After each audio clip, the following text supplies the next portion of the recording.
Hey, what's up? Welcome to our hiring optimization series. This is Ryan Kohler, CEO of Applicant Pro. Today we're going to talk about increasing applicant flow by adjusting your job ad.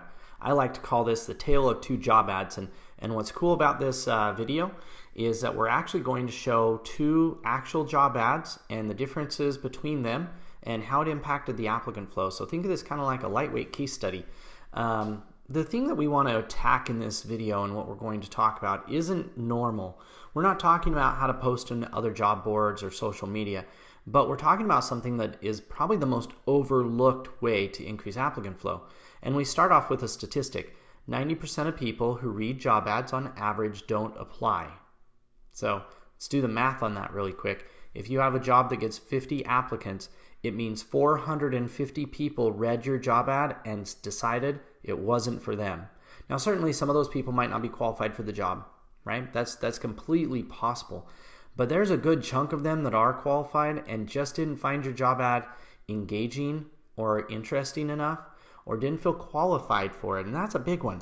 Didn't feel qualified enough for it to apply, even though they probably were. I've actually got this little article here. You can Google it, or I can throw it down in the comments. It's a Harvard Business Review article from back in 2014 talking about how women don't apply for jobs unless they're 100% qualified. This is super important for this case study specifically. But if you overinflate the job requirements, or what we're going to talk about, use the wrong words and phrases in the job, it actually doesn't just scare away qualified job seekers, it scares away women. In the software world, oh gosh, we're always trying to increase the number of females in our organizations. Now, Applicant Pro, we have it a little bit easy. We're like 80% female. But for most software companies, they really struggle attracting women to their jobs. And so sometimes they're actually shooting themselves in the foot by the way they write their ads. Now, this client that we're talking about here called 321 Forms, they're a software company. They sell software into the HR space.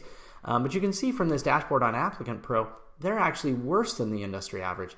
This little views versus starts tells us how many people viewed the ad versus how many started applying for a job. The start rate on this is 6.5%. That means that 93.5% of people who viewed the ad turned around and left.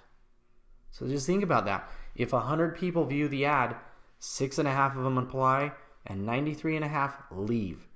That, you might look at that and say that's a challenge or something's wrong, but hey, I tend to be a little optimistic here. It's a huge opportunity. That is 93.5 opportunities to increase the number of applicants. So the job ad we're going to talk about here is one that a lot of companies have, right? A customer support, setup, administrative type job. And there's two separate job ads that were written. The first one was written and put out there by the client. It ran for about 4 days. And in 4 days, they went, ooh, we got a problem. The problem was they only had about 8 people apply. That's number one. Number two, the people who applied were not qualified for the job. They were actually overqualified. They had a bunch of guys apply who were mostly programmers. This is not a programming job. And so we took the job down and we rewrote another ad and we ran it as well. Now the difference between these ads, you'll be shocked. This ad right here got 8 applicants in 4 days. And this one over here, customer service rep, got over 50 applicants in 4 days. So just think about that. That's a huge difference, 8 versus 50. That was the only thing that changed. We didn't change anything else in the ad. We just changed the job title and rewrote the ad itself. So we're going to talk a little bit about this. The first thing we want to talk about is the job title. Job title is super, super important. A lot of times I think we take for granted, we look at a job title and we say, hey, we're gonna make this job sound flashy. We're gonna make it sound like super important to the organization. And that's fine and good if the job actually is super important to the organization. But sometimes your job is just a customer support job. And if you overinflate that job title, it does a couple things. I'm going to jump over to Indeed. You're going to see when I run a search in Indeed, these big blue titles, those are the job titles, right? And so if we put a job title in here that your target job seeker doesn't understand or is not attracted to, then your target job seeker just keeps scrolling and goes and applies to your competitor's job. So it's actually counterintuitive here, but making the job sound too flashy, too important, using industry lingo that people outside the industry might not understand, or even using new lingo that hasn't caught on with the job seekers, probably not a smart thing to do, because job seekers will read it and move on without really knowing that it's a job that's a perfect fit for them. So job title, That's the number one problem, right? We look at this and we say client management and software implementation specialist. Like, that's a mouthful. That sounds extremely big. Software implementation sounds like something that a programmer might need to do. Now, honestly, I know the company, I know the job. It's not a hard job. It does require some technical ability as far as using the computer, but it doesn't require software programming ability. If we flip this over and instead look at customer service and setup rep, and as we go through the ad, you're actually going to notice this is a very approachable job title, right? It's not overly excessive. It's not overly flashy. The tone of the title and the ad itself is kind of laid back. It's very direct. This is the job that it is. It's a customer service type job. Part of the job is to talk to the customers. That's customer service. Now, the other thing, especially where we look at client management versus customer service, that's important is you might look at this and say, well, how would I know, Ryan, which one is more popular with the job seekers? I mean, I'm sitting here saying customer service is better than client management, but most people would say those two words mean the same thing. They totally might mean the same thing, but you have two problems with it. Number one, does your target job seeker believe they mean the same thing? And especially when you get software implementation versus setup. Setup is much more laid back and down to earth than software implementation. But let me show you what we actually do, because this is a really important point. So I actually have this tool. It's called SEO Book Keyword Tool. If you don't know me, I have a background in marketing and in search engine marketing. And so I spend a lot of time using search engine type tools. And that's what this is. What this tool lets us do is it lets us type in a phrase, for instance, customer service jobs. And I press submit. And it actually shows me all the variations of that word and how many times it's searched for. This US monthly is how many times it's searched for. So you look at the word customer, or the phrase customer service jobs, search for almost 25,000 times a month on Google, Yahoo, Bing, those sites. Now I open up this other tab and I run client management jobs, and basically the way you use this tool is you just put in any word, any job title you want with the word jobs behind it. Client management jobs is searched for less than 100 times. So just think about that. Client management jobs searched for 22 times versus customer service job that's searched for 24,000 times. So, which word is more popular with job seekers? Clearly customer service. Now you might say, well, some of those people are customer service or not computer literate. They may not be looking for a job at a software company. I totally get it, but 22 versus 25,000, not even in the same ballpark. So you kind of had two comments here, two concepts on the job title. Job title needs to be approachable. Your target job seeker needs to understand it. And if you dig a little deeper and you want to go kind of deeper in the funnel and find people that maybe don't have experience in that job but might potentially want to move into it, then the job title becomes even more important. But secondly, we want it to be popular. So that's the first thing, the job title. Then we actually get into the body of ad. So just so you know, when I see that 93% of people aren't applying, that means that you have a failed job ad. And specifically it means that there's probably a disconnect between HR's understanding of what the goal of the job ad is. And that goal is to convince target job seekers to want to apply. That's the goal. It's not to scare people away. It's not to use your job description like your legally reviewed job description. It's not to filter or screen people out. It's not a list of our demands as a company. The best job ads actually are an advertisement that explain to the job seeker in their words and their vocabulary why they should want to apply for the job. And that's really the goal here, is this job ad needs to explain to the job seeker why they would want to apply. Now, there's nothing inherently wrong with this job ad here. You can kind of read through it. 321 Forms is actively seeking the ideal candidate to assist customers in implementing the paperless onboarding for their human resources needs. Now, here's the thing. This is a pretty small company. They only have like 8 to 10 employees, but they're speaking here in fairly well very polished vocabulary, like they're a bigger company, right? If communicating with clients, developing, testing, deploying, right? You use these words like developing and deploying. Deploying is a big software word, right? Is in sync with your client service and software talents and passion apply today. This sounds fine and good. It just doesn't match their target job seeker. And you go through this and you read about all the different stuff, and they continue to use the word deploy and deployment and development, right? They go really deep into questionnaire style data forms, right? All of this stuff is factually accurate as far as what the job does. The problem is job seekers don't know what that job does. Most of the job seekers applying for this job in the Logan, Utah is where the job's located. It's a town of maybe like 50,000 people, maybe 100,000. Most of the people applying for this job have never done a job like this. They don't know all of this industry lingo that's in here. And once again, it doesn't just scare away good job seekers, it scares away female job seekers.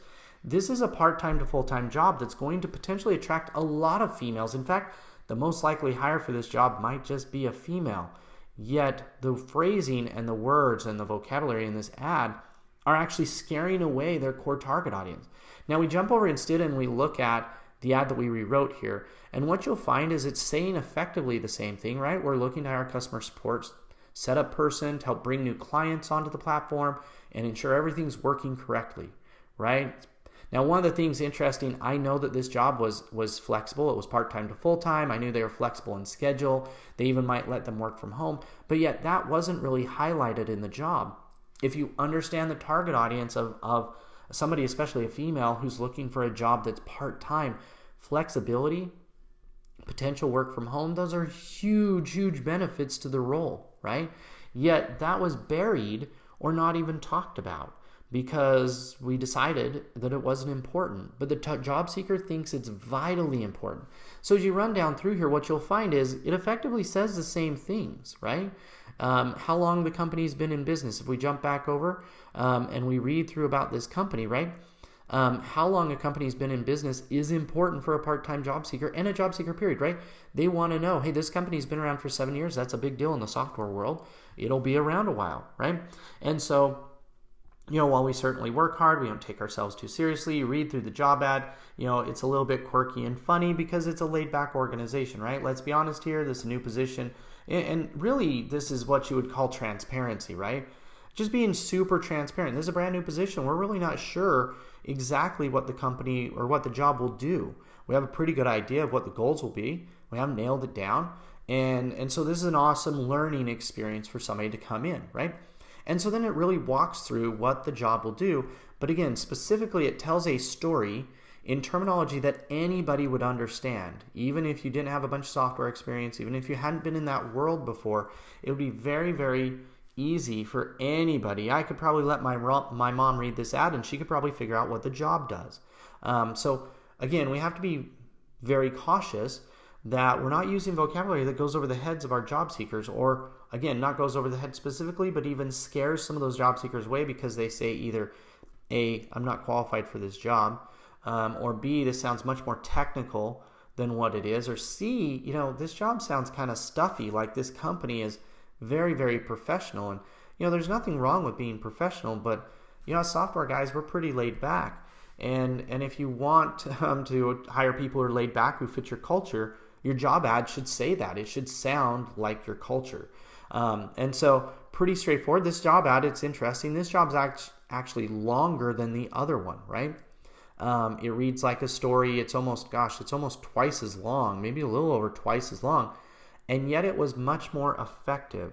And the reason it was much more effective is that our target job seeker, which I'll be honest, was most likely a female because it's a part-time job, has a background either in customer service or administrative type roles, who was looking to find a job that was maybe a little bit flexible of scheduling. That's the target job seeker for this job. And I guarantee that those job seekers, when they read this ad, that type of job seeker said, oh my goodness, this sounds like the perfect job for me. This sounds like just what I'm looking for. And when you get that feeling inside, guess what you do? You apply for the job. And so what we saw, 8 applicants on the kind of super professional keyword ad, kind of shooting over the top as far as how the job was described, versus 50 applicants on the more laid back job ad where the keyword phrases were much more popular, much more common use, and much easier to understand. So, pretty simple. Excellent case study on how changing the job ad can dramatically impact the applicant flow without spending a single penny of money. We ran both of these ads on Applicant Pro. We pushed them to Indeed and out to the free job boards. We didn't spend any money on the ads to generate the traffic. But the difference was, what's the math on that? Huge. 5 times more applicants. 5 times. more applicants. That would be 500% increase in applicant flow in just 4 days by changing the job ad and the words and the language of it. So thanks for watching. Again, Tale of Two Job Ads.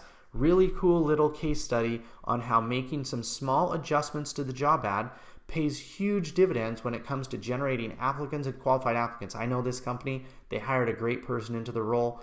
This individual came through the new job ad, not the old job ad. So it's not just that we inflated the numbers by generating more applicants. Those people were qualified. They got a hire. So thanks for watching. Come back, subscribe to the YouTube channel if you'd like to watch more of these videos. But have a great day.